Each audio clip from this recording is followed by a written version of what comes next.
Bien, il faut toujours avoir confiance en l'avenir. On va dire qu'il faut rester optimiste. Ce sera toujours difficile, mais là, je trouve que la Guyane avance bien.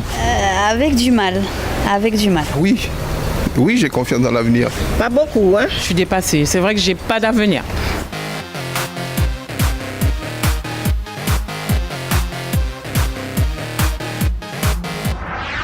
Chômage, pouvoir d'achat, précarité, tout cela nous inquiète bien sûr, surtout pour nos enfants. Quelle société allons-nous laisser à nos successeurs? Est-ce que vous avez confiance en l'avenir du pays? Est-ce dimain keplibel, nous kapaledissa kezot en nom mimisuk pays?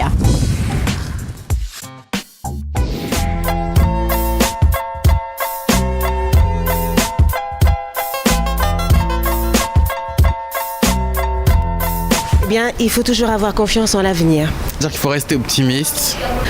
Il faudrait vraiment que les parents prennent leurs responsabilités et que aussi les jeunes prennent conscience de tout ce qui se passe autour d'eux pour qu'il y ait vraiment un avenir en Guyane. Ce sera toujours difficile, mais là, je trouve que la Guyane avance bien. Dans le sens où non, j'ai pas confiance en tout, puisqu'il y a énormément de choses qui se sont passées dernièrement et on voit pas de changement non plus. Le gouvernement, il agit pas énormément. Avec du mal, avec du mal. Je ne saurais trop dire, parce qu'avec ce qui se passe, la délinquance et tout ça, franchement, si ça ne change pas, il n'y a rien à faire pour l'avenir. Oui, j'ai confiance dans l'avenir. Pas beaucoup, hein. Moi, je suis dépassée. C'est vrai que j'ai pas d'avenir. Non, j'ai pas confiance. Ça sera de mal en pis. Oui, on peut peut-être penser, il faudrait que ça change, quoi. Il faut que beaucoup de choses changent.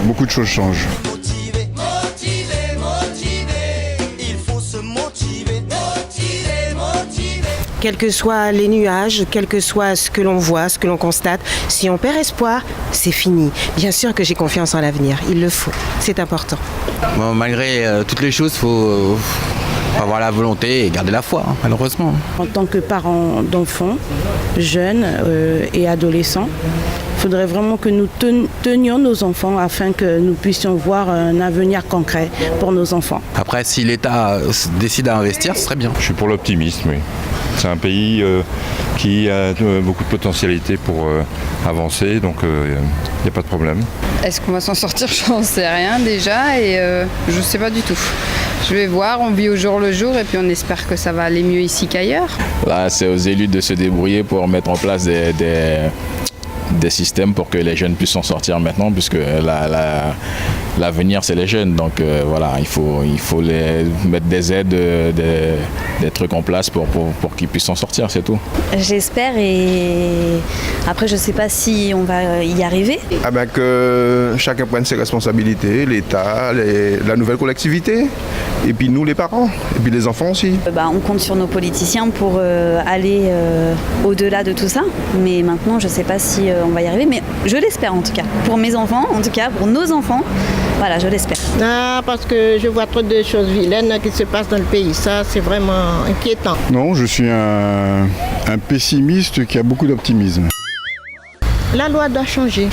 Il faut d'abord que les Guyanais pensent réellement à ce qu'ils veulent faire, qu'ils se déterminent et qu'ils aillent au bout de des choses auxquelles ils ont pensé.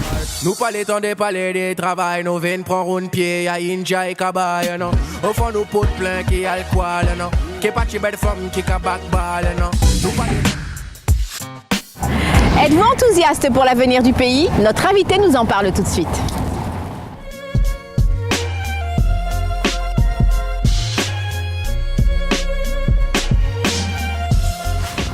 Nestor Radjou, bonjour. Bonjour à tout le monde.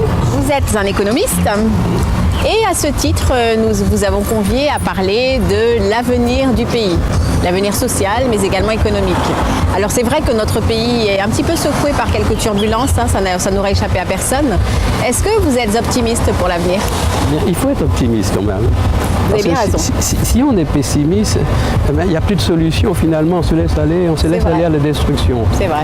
Donc je pense qu'il faut être optimiste. Alors c'est vrai, il y a beaucoup de problèmes, nous rencontrons beaucoup de problèmes et qu'il appartient à chaque Guyanais et notamment aux autorités de retrousser les manches pour les résoudre. Ces problèmes sont divers, ils sont économiques, sociaux et même psychologiques, éducatifs aussi. Oui. Parce que regardez ce qui se passe aujourd'hui, notamment en termes de délinquance, de violence, d'insécurité. On n'a qu'une solution, c'est vouloir agresser les gens pour résoudre ces problèmes. On n'est pas capable de s'installer autour d'une table, ou du moins de se regarder en face, se respecter et essayer de résoudre en commun ces problèmes. Je crois que ça doit commencer par là. C'est vrai, il appartient aussi aux autorités qui nous gouvernent, notamment aux collectivités territoriales et à l'État, de prendre leurs responsabilités, d'assumer pleinement leur mission. Je veux dire par là, notamment pour les collectivités territoriales, elles ont en charge quand même en grande partie la cohésion sociale, le fait d'apprendre aussi et de veiller à ce que les gens se respectent les uns que les autres, que les jeunes apprennent à faire des efforts. Oui. Alors, ils vont me dire que l'éducation, c'est pas, c'est de la responsabilité de l'État, du rectorat, mais c'est aussi de la responsabilité des familles. Donc, il y a toute une politique, toute une information à diffuser en faire de manière de prendre au sérieux, apprendre aux enfants à être rigoureux, observateurs, faire des efforts pour apporter des réponses et non pas le conflit. Ça s'apprend aussi à la maison, à l'école aussi, mais surtout à la maison et dans son environnement familial. Donc je crois. Alors au-delà de tout ça, les problèmes sont importants.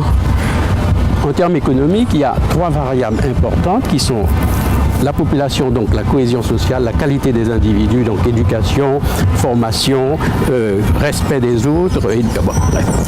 Un deuxième élément qui est extrêmement important, c'est le territoire, l'aménagement du territoire. Et il faut aussi qu'on ait des politiques d'aménagement du territoire. Et troisièmement, c'est la gouvernance. La gouvernance, c'est les autorités publiques qui définissent des politiques de façon à pouvoir impulser des orientations qui fassent en sorte que la Guyane se développe. Alors, le problème, c'est que nous sommes sous-développés. Nous sommes sous-développés parce qu'il y a beaucoup de misère, contrairement à ce qu'on pense. Il y a beaucoup d'inégalités. Il y a des gens qui ont des très hauts revenus, il y a beaucoup qui ont de très bas revenus. Et ça crée des conflits. Il y a qu'à voir un petit peu dans les communes ou même dans les périphéries de nos grandes capitales, entre guillemets, c'est-à-dire Cayenne, Kourou, etc. Il y a des quartiers qui sont carrément désastreux, où la qualité de vie est médiocre. Donc, c'est vrai. C'est hélas vrai. Mais alors, quelles sont les pistes qu'on pourrait explorer pour venir à bout de tous ces phénomènes, de tout ce qui agite finalement notre pays? Eh bien, la principale direction, orientation à prendre, c'est l'économie. Parce que vous savez que l'économie, elle est le substrat de toute la société. Sans économie, ça ne marche pas. L'économie, ça a pour but de satisfaire les besoins et de créer des conditions de vie qui soient plus ou moins agréables. Alors pour ça, il faut mettre en place un certain nombre de politiques qui soient des politiques notamment de création de richesses et non pas toujours attendre que les richesses viennent, on les importe. C'est-à-dire qu'il faut favoriser, impulser non seulement des créations de l'initiative privée de certaines personnes pour créer des entreprises, mais de les accompagner parce qu'au départ, elles ne sont pas toujours rentables. Donc les politiques publiques, tant au niveau local, donc c'est chaque commune, chaque maire doit prendre ses responsabilités. Alors on va me dire oui, c'est difficile parce qu'il y a beaucoup d'immigration.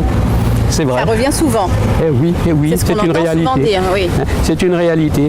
Il est temps que l'on prenne le taureau par les cornes. Alors c'est vrai que c'est de la responsabilité de l'État de veiller à ce qui est plus loin, de veiller à ce que la réglementation, mais faut-il aussi que l'État soit accompagné des collectivités territoriales, de nos élus, de nos leaders.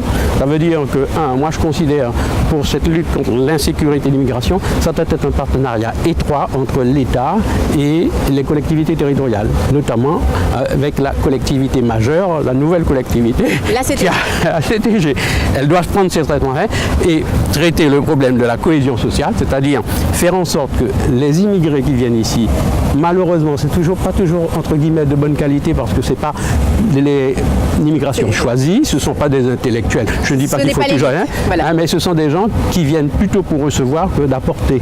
Et c'est ça le drame. Alors je ne dis pas que c'est toujours de leur faute. Je dis c'est en partie de leur faute, mais c'est en partie de la nôtre parce qu'on n'a pas mis en place des structures d'intégration, parce qu'il faut faire en sorte. Quoi qu'il en soit, en tout cas, je crois qu'on peut se quitter en se disant que l'avenir nous appartient. Ah bien sûr, nous-mêmes nous l'avenir. Merci Nathan. Je t'en prie. C'était votre émission Mimi Souk pour être au cœur de la vie du pays. L'avenir, c'est nous qui le façonnons. L'avenir, c'est aussi la vie de la cité, la politique en somme. Notre société est en pleine mutation. Restons optimistes et conjuguons nos énergies pour un meilleur demain. Tiens Béred en Mimi Souk PIA.